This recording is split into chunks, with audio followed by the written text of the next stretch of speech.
Welcome to the all-new True Crime Never Sleeps podcast with your host, Larry Leese. Join us every week this season as we dive into the life and crimes of serial killers, from the butcher baker Robert Hansen to the Golden State Killer Joseph D'Angelo. Welcome to the True Crime Never Sleeps podcast. I'm your host, Larry Leese. And today we're discussing the life and crimes of Rodney Alcala, also known as the dating game killer. Just a warning, the following episode will cover details that may not be suitable for children. A good-looking young man who is selected as the bachelor number one of the dating game, a blind date contest with which he could easily sway women for his good looks and smart brains. He was a heartthrob in the 70s and had a lot of girls fall for him. Only later was it known, all the while during his days being a contest winner and a typesetter for the LA Times, he had the blood of many girls on his hands. He was a serial killer, Rodney Alcala. Alcala was born in San Antonio, Texas on August 23, 1943. He moved to Mexico with his family when he was around 8 years old, and his father abandoned the family while they were in Mexico. This made Alcala, his siblings, and mother relocate to Los Angeles. In 1960, at the age of 17, he joined the Army, where he served as a clerk. Only little did his service in the Army work out. By 1964, after what was described as a nervous breakdown, he was diagnosed with antisocial personality disorder by a military psychiatrist and discharged on medical grounds. He claims to have a genius-level IQ, which he then attended California State University and later transferred to UCLA. He graduated with a fine arts degree in 1968. After fleeing California that year, Alcala used his John Berger alias to enroll in NYU, where he took a class with Roman Polanski. 1968 was the year which started Alcala's life of being a serial killer. It was a motorist in LA who witnessed him luring an 8-year-old girl named Tally Shapiro into his Hollywood apartment and called police. The girl was found in the apartment, raped and beaten with a steel bar. It was not time for Alcala to be behind bars, and so he escaped. He fled to the East Coast and enrolled in the NYU Film School using the name John Berger.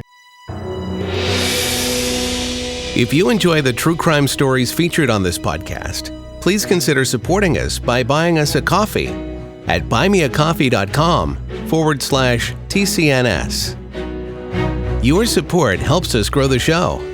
Thank you for being a listener and supporter of the True Crime Never Sleeps podcast.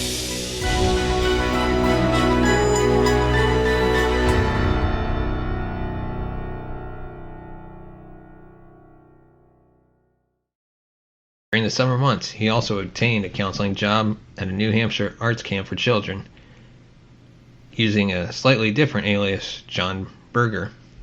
In 1971, he was included on the FBI's Most Wanted list.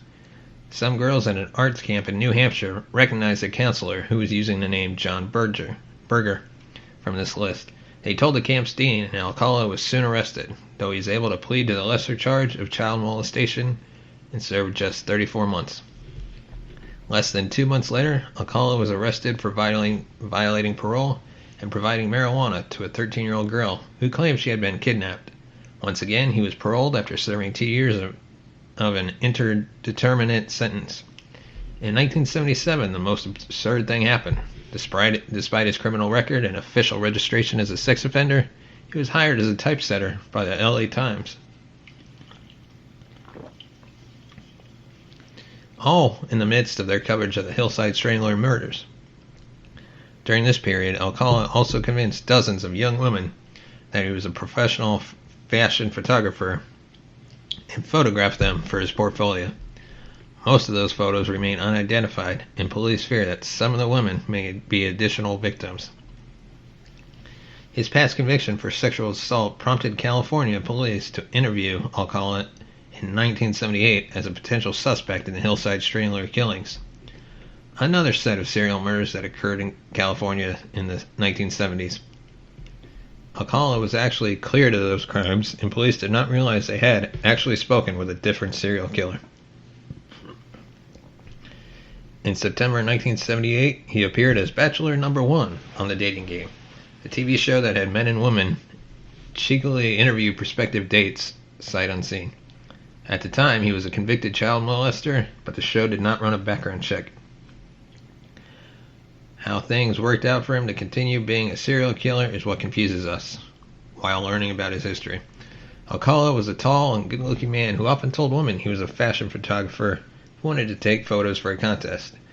His intelligence and charm could make him persuasive. It has been testified that he was so easy to trust, and he had a way of talking to people that really put them at ease. But then things started to get worse. In the 1970s, Alcala killed Cornelia Crilly, 23, an air hostess. She was raped and strangled with her own nylon stockings and stuffed it down her throat in her apartment in June 1971.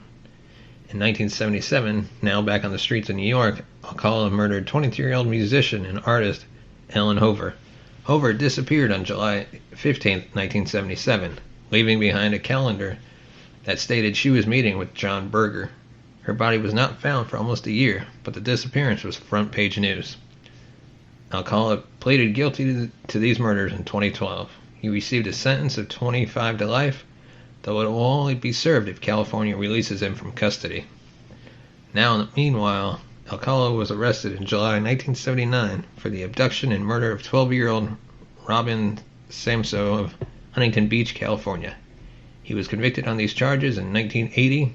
4 years later, this conviction was overturned as the jury had improperly been told about Alcala's criminal record. Another trial in 1986 resulted in a second guilty verdict, but in 2001 this was also overturned on a technicality. While in custody, Alcala wrote the book, You the Jury, in which he argued he was innocent.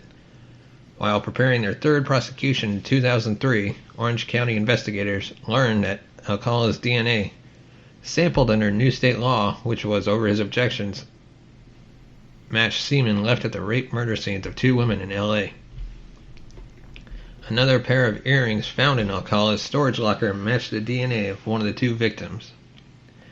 At his next trial, which took place in 2010, Alcala was again charged with killing Samso that had been found in his Seattle storage locker.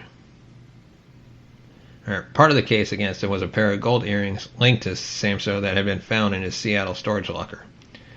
Alcala played clips from The Dating Game that he said proved he was already wearing gold earrings in 1978, but these didn't convince the jury. In addition to all these charges, he faced charges for assaulting and strangling 4 women in California in the late 70s.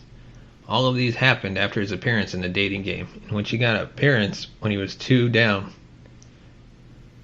with murder. The later murders were 18-year-old Jill Parcombe, who was killed in November 1977, 27-year-old Georgia Wickstead, 27, who was raped, beaten, and strangled in December 1978, 32-year-old Charlotte Lamb, who was killed in June 1978, and 21-year-old Jill Paranto, who was killed in June 1979.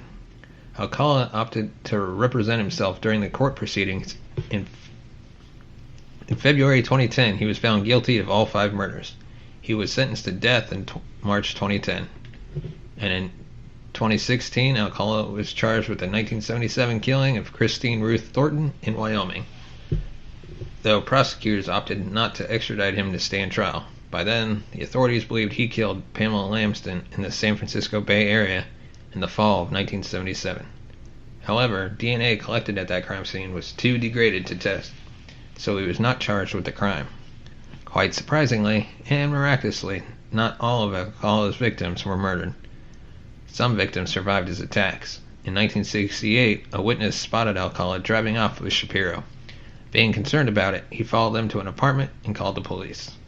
The responding officer discovered Shapiro, who'd been raped and beaten with a steel bar but was still alive. And also in February 1979, Monique Hoyt, then 15, managed to escape after Alcala raped her. The final game began. Following the disappearance of Samso, a sketch of a suspect was issued. Alcala's parole officer saw it and recognized him. Police tracked down Alcala, who was arrested on July 24, 1979. Following Alcala's arrest in July 1979, police found hundreds of his photographs in a Seattle storage locker. These images, some of which were explicit, may include other victims. In 2010, police shared many of these photos with the public in the hopes of identifying those in the pictures. Some people were alive and came forward. The photos aided in identifying Christine Thornton as one of Alcala's victims. Dear listeners, if something is to haunt us as we reach the conclusion of this episode, it should be the death toll of Alcala's. Alcala's exact death toll is unknown, but some authorities believe he murdered around 50 people. Others think he may have taken as many as 130 lives. If an individual got a chance to take 130 lives in 10 years, the working of his brain makes us astonished. He not only kept on murdering, but at the same time he was arrested several times, held a job at the LA Times, was a contestant on the dating game, and did his graduation. He was a man who did many things, out of which the most stood out was his murdering. Well, as we all understood and agree, the world has mysterious ways of working, which is not always rational for common human brains. Let us keep on hoping good for the world and people may have a peaceful life.